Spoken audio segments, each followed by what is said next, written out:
দেখতে পাচ্ছেন এবং উত্তেজনা আস্তে আস্তে বৃদ্ধি পাচ্ছে।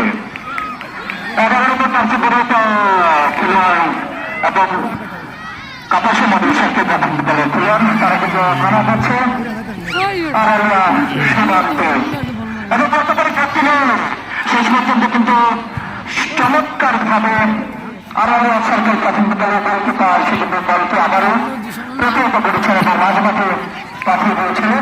শেষ পর্যন্ত লম্বা করে আমরা ইতিপূর্বে দেখেছি কাপাসিয়া মডেল সরকারি প্রাথমিক বিদ্যালয়ের বেশ কয়েকজন চমৎকার খেলোয়াড় রয়েছে, তারা কিন্তু অনেকটা পাওয়ার অ্যাপ্লাই করে সেটা লম্বাটা খেলোয়াড় সে কিন্তু টেস্ট পেলেন বলকে মাঠে পাঠালো এবং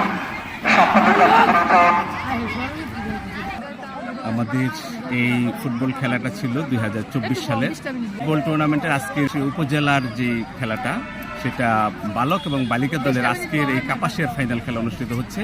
এখান থেকে যে কোনো দুই দল বালক এবং বালিকা যারা বিজয়ী হবে তারা যাবে জেলাতে হয়। এবং এখন যে খেলাটা চলতেছে সেটা হলো আপনার টোক ইউনিয়নের আড়ালিয়া সরকারি প্রাথমিক বিদ্যালয় এবং কাপাসী ইউনিয়নের কাপাসিয়া মডেল সরকারি প্রাথমিক বিদ্যালয়ের মধ্যেই আজকের এই ফাইনাল খেলা অনুষ্ঠিত হচ্ছে। প্রথমার্ধের খেলার এখন বিরতি চলতেছে।